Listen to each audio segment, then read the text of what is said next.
There we go. Sorry about that. That's okay.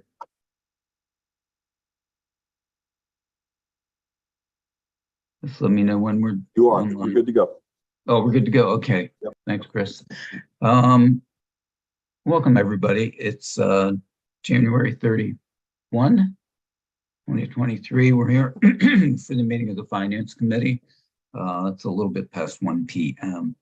We have 5 items today on the agenda. So we'll start with item 1, update. Oh, let me announce everyone who's here. Mayor Slaughter and Tracy Raish are here. Justin Snyder, Chief of Police. Jason Bolt, Assistant Chief. Molly Seal Shrimp, our HR head of that department. Sam Ongst, Chief Ongst for the Fire Department. Councilwoman Katz is here, and Councilwoman Mealy. And we have our city clerk also in attendance, James Frank. Is that Peg Woodring also? I see a phone number there. Our city controller. Yes, I believe that's Peg. Peg. Okay. So our city controller is here as well. Okay, we'll start with item 1, update on audit with the city. And sure. Yep. So I'll just intro this briefly and turn it over to Tracy. But we continue to work with Zelenkowski through the audit process, obviously starting with the 2019 and then forward. As everybody's aware, it's quite tedious with everything going on, but Tracy is making progress in conjunction with them, and we'll continue that obviously throughout this year with the goal of having 2019 completed this calendar year, and then move forward, hopefully, maybe depending on where we are, even start on the 2020. But I'll turn it over to Tracy, and then we can take questions as well. Okay, thank you, Mayor Slaughter. Good afternoon, everyone. So I have been in the time available working towards preparing for the 2019 audit. It is difficult because I am trying to start with the 2018 numbers, verify that they roll into 2019 numbers, and subsequently working through fund by fund each fund's numbers. But unfortunately, I have found areas where what is in your accounting system doesn't match what is in the 2018 audit report, which doesn't match Excel spreadsheets that I can find in the system. So it's a tedious process. I continue to work through, again, one fund at a time when I have time available to do that. Okay, thank you, Tracy. I'll go to Liz. Yeah, so Tracy, just to follow up, exactly how much time would you say that you're able on a weekly basis to put into the 2019 audit right now? And how is that impacting how quickly Zelenkowski can put it together? So currently, I would say I spend probably less than 4 or 5 hours a week trying to work through those items. And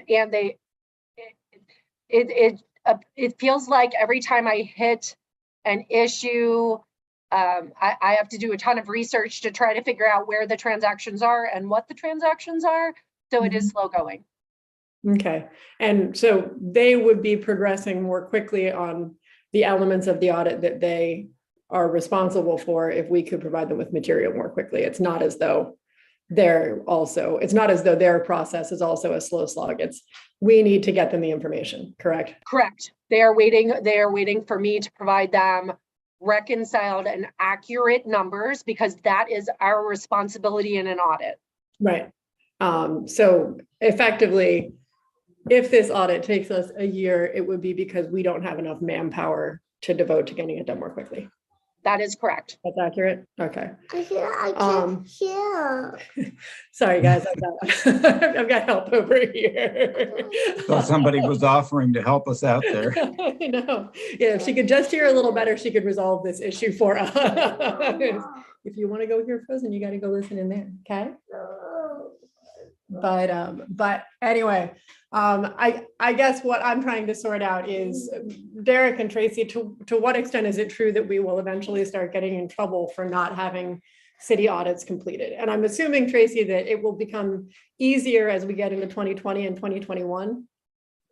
Or do we think that all of those years are total hash? That is correct. Once I get numbers to actually flow from the beginning, I can flow them forward. But I will say there are transactions that I have come across in both 20 and 21 where I don't have answers to why the transactions were recorded in the way they were. So that may take some digging as well. And to answer your other question, Councilwoman, we've been in regular contact with the state and Fed, so it has not given us any type of red flag. Matter of fact, we just sent another letter to PennDOT, and I think we sent one to DCED along the way. So we're good in that sense as far as from the state's standpoint. And is that good, likely to last for the next 2 years if it takes us that long to catch up on audits? Yes, they're well aware. I mean, I can't speak for them, obviously, but they're well aware of our situation, and we're in regular contact. So I think as long as we continue to show them, and Tracy has a ton of contacts down at the state as well, and so down in Harrisburg, and so as long as we continue to be in contact, continue to show them the progress we're making, it's not going to, from everything they've told us up until now, it will not negatively impact us because they know, our situation, where we are, and what we're working towards. Okay. I guess what I'm asking is, does it seem as though it would be useful to us to attempt to find, I mean, Tracy, to what extent will we be able to put a bit more manpower toward working on the audit when we make hires in the finance department that we're forecasted to make later this calendar year? Will that be of help? So there are two things that, well, actually three things that are in the pipe. Well, two things that are in the pipeline to help, and a third that we could implement. First, we are looking for part-time help, which was authorized through the 2023 budget in the finance department. That would at least free up some of Kristen's time to do some of the things, to work on some older things for me, like reconciling items, that kind of thing. That's number one. Number two, we have slated to hire a finance director April 1st. That is, I have the job description. I just got that today. So we're going to be looking at that and starting that search. So that will be effective April 1st. The third is that my company has capacity to assist in the process, if that's what council and the administration would like, that somebody could come in, I can do the audit side pretty much with my eyes closed. So to have somebody come in and do some of this fire putting out that I do every day with that I'm here, and then let me really focus on the audit prep work. I mean, I think, we have to be mindful. Tracy and them could do this more quickly with more manpower. It will have obviously an additional dollar figure on that. So it's really 6 of one, half a dozen of the other. Do we want to spend extra resources to get our audits caught up more quickly? Or do we not want to spend extra financial resources and the process is going to take a little bit longer? I guess that's a conversation we can have. Once and also once if we're able to hire April 1st, it's still going to take that individual some time, clearly, for Tracy to get them caught up to speed with where we are, where we came from, and what's needed moving forward.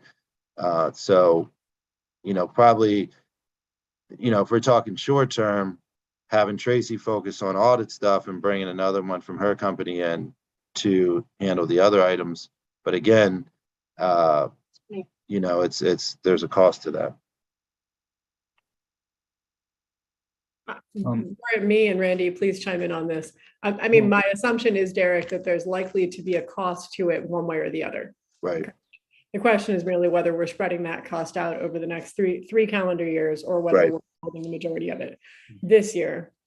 But obviously being able to have those audits finished would be beneficial to us in terms of applying for grants, in terms of providing any sort of backup, any sort of financial documentation for anything that we might be looking to do. If we were looking to, which good God, I hope we're not looking to, but if we were looking to roll out more debt, like bonds or something. Right. Anything like that, we would, or consolidate our debt if the interest rates were to surprisingly drop for some reason. But anyway, yeah, sorry, Randy, we know that's not going to happen. Yeah, right. But it's worth putting out there just in case. But I guess I do think that it's a conversation that we should have, because it seems to me like if we're likely, I mean, I think we can safely assume that Tracy's time with the city is not likely to be over until we have all those audits completed, because no matter who our hires are in the finance department, I would expect them to only be responsible for financial work moving forward, not for financial backtracking as much as possible. Exactly. So Because if that were the case, we would still be spending a whole ton of money then to get them caught up.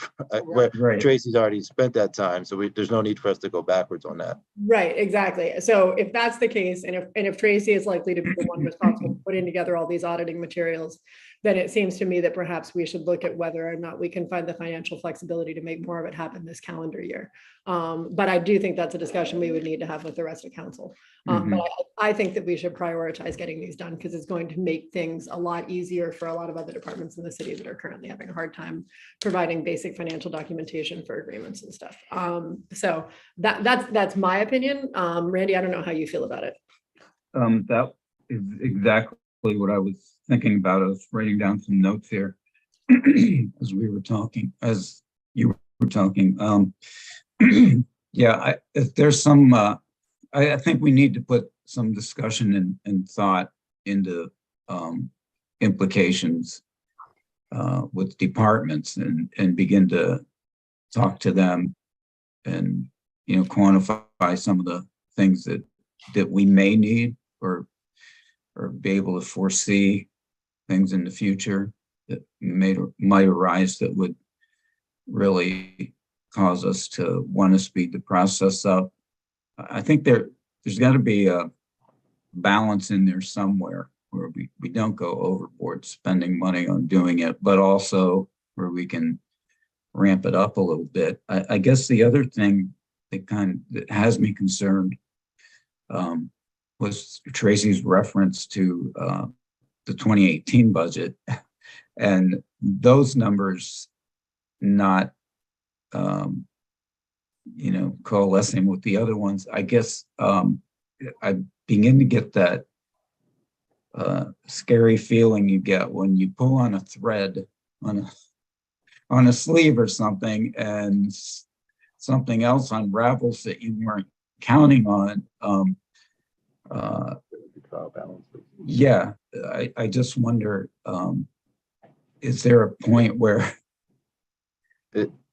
supposedly we can't solve the problem at some point? Do you cut bait and just say we're going to start from here and move on and let so far in the past that there's maybe no way to really verify the accuracy of some things. It's kind of a scary thought, and it's probably, I'm extrapolating it out to a disaster scenario, but it's just something to keep an eye on, I guess. Well, I think just trying to get to that starting point for Tracy is where we were, or where she was trying to get to, and just the trial balances, for example, trying to get them to reconcile. So right. Yeah. And again, with only a couple hours a week to really focus on it, I haven't made the progress that I wish I could have. Because Tracy was an auditor, all that stuff. So once we have the council or the conversation with the full body of council, we can determine what path we want to go moving forward, what path we want to take. But just because like Tracy said, that's on us. The numbers we give to Zelenkowski, we're saying that this was reconciled and we can ensure their accuracy. And right now, Tracy's not able to do that, which has slowed the process because, to your point, Randy, she's pulling on that string and it just keeps going and going and going and going and going and going, and she's not found the end of it yet. So, so anyway, that's a conversation that we can have on where we want to, I guess, how many resources we want to allocate and how quickly.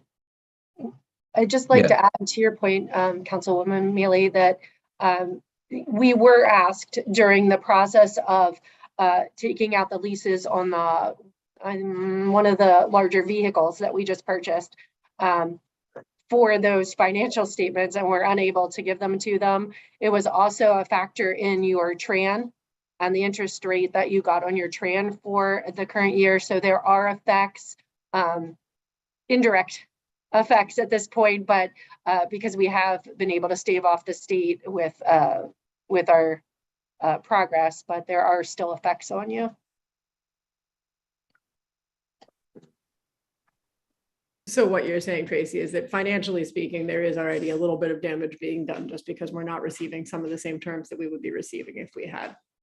I was able to, with the local bank, I was able to work with them and give them the confidence that they needed with Scott to get them the confidence they needed for that loan. And the TRAN, hopefully we won't have to borrow on it, but it was a factor. Okay. Got it. Yeah, so I guess I guess we need to put that, Randy, in the other bucket if we're sort of weighing our options here. Right. The fact that eventually we're likely to be looking for funding that we will either not receive or that we will have to pay a lot of interest on because we don't have the financials that will make it.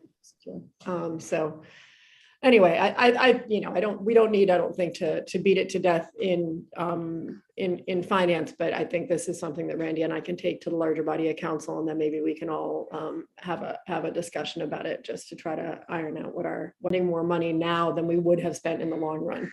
So try to figure out a way that we bring in enough additional labor to have Tracy put maybe 10 or 12 hours a week toward working on the audit. But you know what I think we don't want to do. I'm going to assume that bringing in additional labor from Tracy's firm is going to cost us more than when we eventually hire our own more staff in the department. So trying to balance it out so that we're not kind of hemorrhaging money. And then I think all of us need to put some thought if this is a path we're interested in moving forward on to where we could take that funding from. To where we could find funding to beef up the finance department bottom line for this calendar year. But I think, right, to Tracy's point, it's going to start costing us money not to have these audits finished. We need to move on them more quickly than we currently are. We do. So we just need to find kind of a sweet spot where we're not trying to complete all of the audits in this calendar year and really spending an enormous amount of money, but where we are getting the work done and ideally getting far more than just 2019 completed, I think, this year. We can begin to reassure both ourselves and the state that we're working on it. Thanks guys for your time. Are there any other points to make about the audit? I would assume, Tracy, that there is also a sweet spot where you say, okay, I've achieved as much financial confidence as I'm going to easily achieve in the numbers that I have in 2018, and then you move forward. Okay. Right. There's what's called materiality, and that means like I don't have to find the numbers to the penny, but there's a certain dollar amount quantitatively and qualitatively that you look at and you say, I'm just not going to worry about this. I'm going to run it through the current year and just keep moving. So again, being an auditor for 30 years, I have a pretty good feel for what the auditors will be concerned about and what they won't be. Good. All right, excellent. I thought that would be the answer, but I think you and I discussed this at some point a while back, but just the whole idea of like, yes, theoretically, we probably could go back decades and try to justify everything, but that's, at some point it is not worth our while. And I don't think that either the state or the federal system is looking for that in terms of achieving reassurance about how we're spending their money moving forward. So, okay. All right. Thanks very much, guys, for that input. Randy, did you have anything further? Bonnie, I guess, should we ask her? I do have a question for Tracy. Tracy, you with your company, have you utilized anybody for your company to help work in the office yet? Have you used anyone from your company yet to help in the office? Yeah, so for the last 2 weeks, while I was out of town, 2 of the people from my office were here doing all your year-end reporting. So getting your W-2s, your 1099s, 1099-Rs, all of that stuff out the door. So they were here the last 2 weeks. So you're saying that you are only able to use 4 or 5 hours a week to do the work on the audit. I think this is where we're coming from when saying we really need to hire somebody in the finance department to do, like you just did, the year-end reports and things. Anybody in accounting could do the year-end reports. I used to do it with our business when we had 20 employees. So therefore, I'm well aware of what can be done with that. So, these are, housekeeping things that have to be done yearly. And that's where I'm, I look at where somebody could be trained. So April 1st is not going to come fast enough to do the housekeeping things to keep you on track. So we get more of your hours where it's more important that we don't lose funding. That is correct. And I just want to explain a little bit about your year-end reporting. So unfortunately, because your accounting system hasn't been supported in 8 years, it's not as easy as printing out W-2s and 1099-Rs. Everything has to be exported from the system, manually manipulated in order to upload and print all those documents. So it's not a quick or easy progression in the current system. However, we outsourced the pension payments effective today. And so all your pensioners are now getting paid through a payroll system, which at year end next year will require a push of a button, and those forms will be filed. And we expect to go live with active payroll on an outsourced system on on April 1st.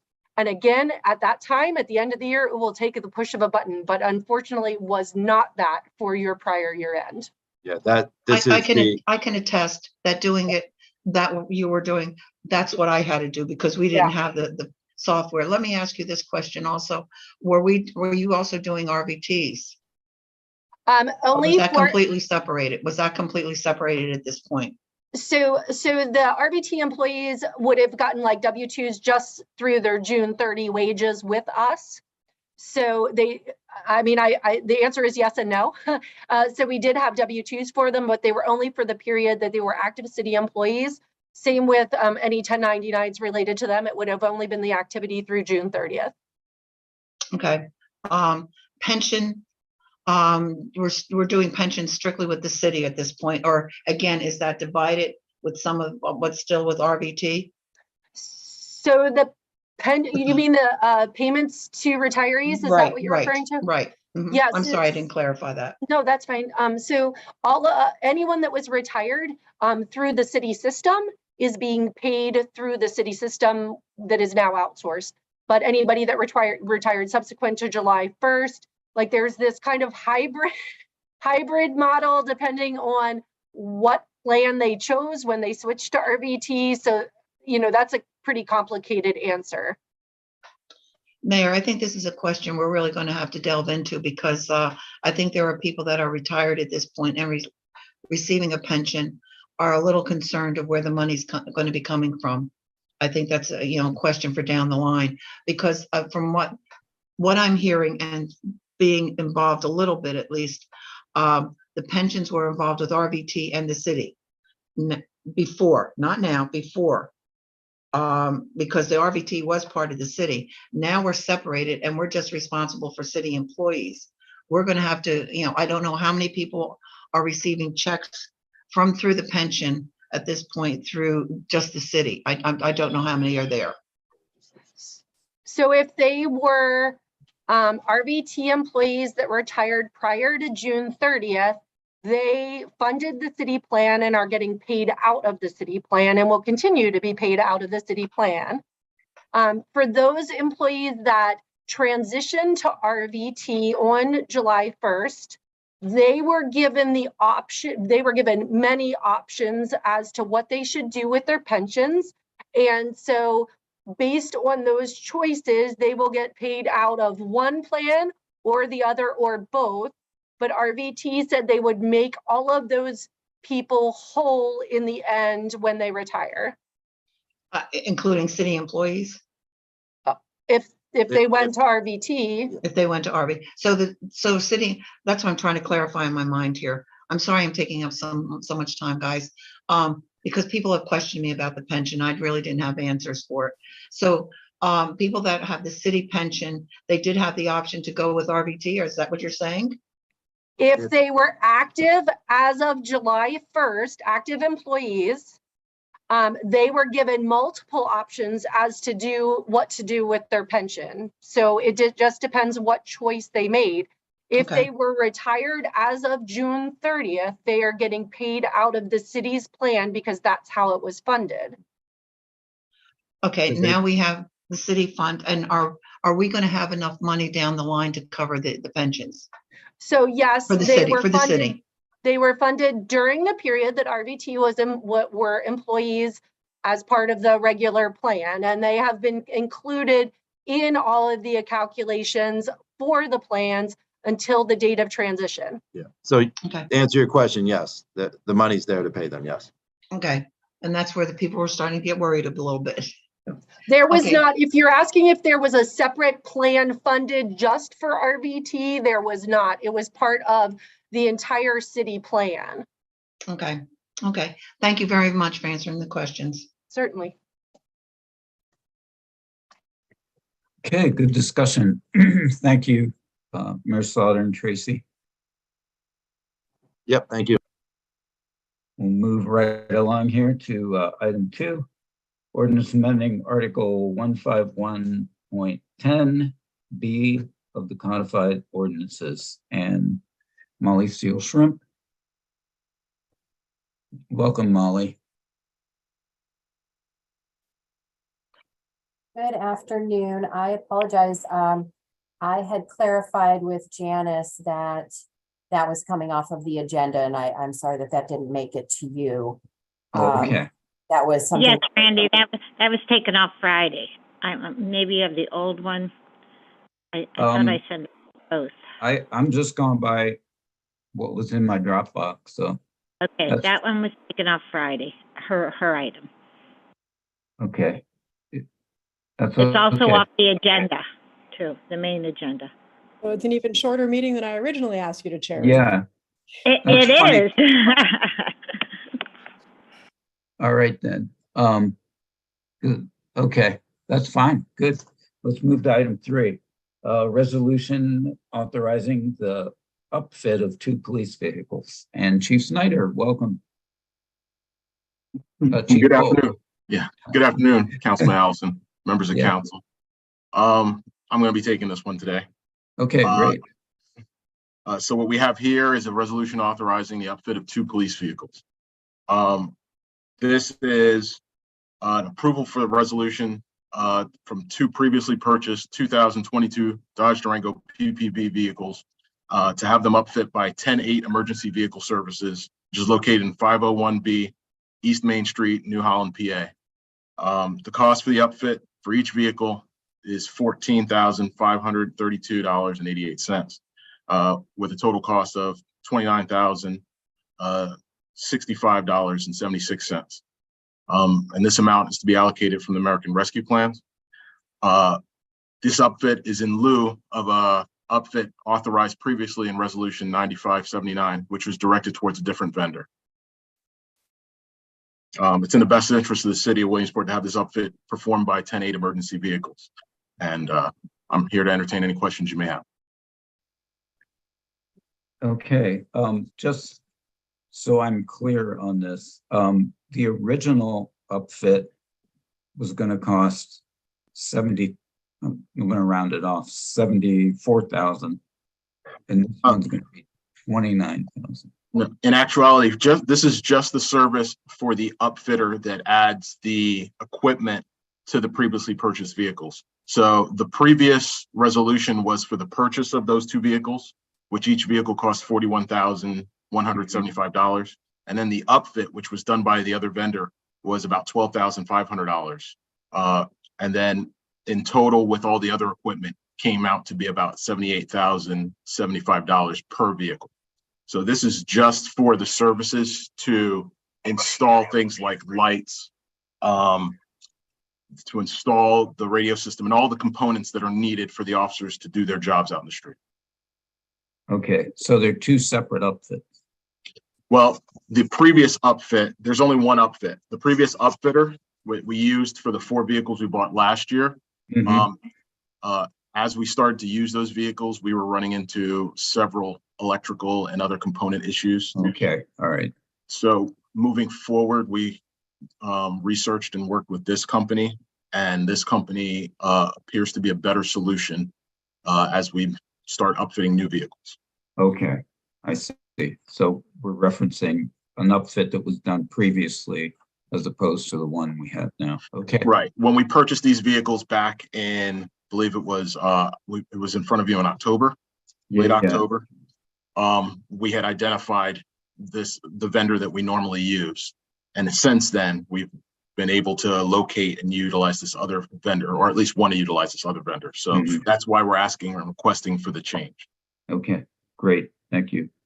welcome. Any questions from Councilwoman Mealy? Yeah, I think my only question would be, are there any issues with canceling our contract with the other vendor? Or can we simply walk away from that? I believe we don't have any problems walking away with this. Austin has been working with us on this as well. Because we have not sent these current vehicles that we purchased there, we only have quotes. We don't have any signed contracts with them. It doesn't change anything on that end to move to another company. Okay, good. So we agreed to the cost of the upfitting, which was, it sounds like about 15% lower. But we didn't execute a contract with them or anything like that for it. Yeah, that's correct. And I can also speak to the cost difference. In actuality, the other previous upfitter was also the one we were going to purchase our radio and our what's called the mobile video recording devices.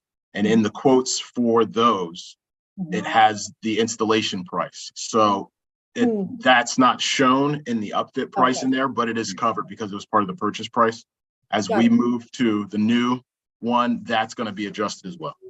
Okay, got it. So it should be about cost neutral then. It should be cost neutral. And in fact, hopefully it should actually be less because overall cost should come down by about either $8,000, $4,000 per vehicle, because we also added in and factored in getting new computers in each car. However, since we've approved this, we have a grant for these new computers. So that should cover that as well. Excellent. Good job on the grant, guys. Thank you. All right, that's good to hear. We don't hear that much. Okay, all right. Okay, I think that's everything I wanted to know, Randy. As long as you don't think there will be any sort of issue with getting out of another agreement, and I mean, even if there were, and we're not satisfied with the workmanship, then I think that it clearly still makes sense. But I just wanted to wrap my head around the cost of it here. Thank you very much, Chief. You're very welcome, ma'am. Bonnie, do you have any questions? No, Randy, I'm good. Thank you. Okay, great. All right, thanks, gentlemen. Good job. Right on Thank you. top of things. Excellent. Take care. You as well. We'll move to item 4, resolution authorizing an agreement between the Williamsport Bureau of Fire and Mayor Mendel Inc. Chief Onks, welcome. Thank you. Good afternoon, everyone. What you have before you is a request to enter into an agreement with Miller Mendel. They also do business as ESOF. ESOF. And what ESOF is a software or a program that candidates who are looking to get hired do a background check. The background checks are very in-depth. It usually takes about 20 to 25 hours, I believe, the police department told us, for them to do the background checks. When you take the annual or the hourly wage of a police detective and multiply it by the 20 to 25 hours, it really is, it's a cost savings to send this out to be able to do. Our quote for this for 6 background checks for the fire department for each year is $1,616.48. Okay, thank you, Chief Uggs. I did send this to Austin for approval. Great. Glad to hear that as well. Thank you. Yeah. Questions? Councilwoman Mealy? I don't really have any here, Randy. Yeah. You have a small injury, it seems like. Uh, Yeah, I think if it's costing us more money to do them in-house, then that makes some Yeah. sense. Although we Makes also, obviously, if that's a job that we can take off of somebody's plate, then hopefully we can. mhm, There can be other meaningful work accomplished there, but Yeah. which is good. But anyway, yeah, this seems pretty cut and dried. And have the service obviously has good recommendations, Chief, good reviews. Yeah, I actually heard back got the name of them, I believe, from Chief Bull. And I looked into them in the the West Coast. They are very, very prominent. They do a lot of background checks for many, many police departments out there. They are moving towards the East Coast. One of the big benefits that they have is that they also go online and look at your online footprint, with the social media and everything. They look into that. If there's any questionable actions or posts, they let you know that as well. So yeah, it's definitely a worthwhile endeavor. Sounds great. Thanks, Chief. You bet. Councilwoman Katz, do you have any questions? Why not? Any questions? I just want to say, smart move, Chief. Thanks. Yeah. I'll pass out off to Chief Bull. So. Well, teamwork is the key there, right? Absolutely. Chief, there's some of the fine print, it talks about possible extra costs if per quarter or whatever. It doesn't look like it could be anything significant. That would probably be if you were going to have a larger amount of research to do with more individuals. So. Sure. An example would be last year. Last year, we actually hired 6. Actually, it was 7 that we hired, but one of them in the spring wasn't able to successfully pass the fire academy. So we ended up having to hire a 3rd in the spring, or I'm sorry, in the fall. But they are, sorry, lost my train of thought. So if we only do 2 this year, that carries over into the next year. So that 6 is always going to be there. And then when we run out, we can update it, or if we need to do more. Oh, okay. And how they came up with it is the highest paid individual who would be doing the investigation. It's their hourly rate plus another fee. So I think it comes out per person. It's about $36 for us. Okay. Great. Yeah. Well, good job. And whenever we can economize and get things done more quickly, it's a win-win. Absolutely. All right. Thank you, gentlemen. And we'll move to item 5, any related items. I think everybody's spoken that had an item, so I don't anticipate. Is there anything else anyone wanted to bring up? No, thanks, Randy. Okay, great. All right, well, I'll entertain a motion for adjournment.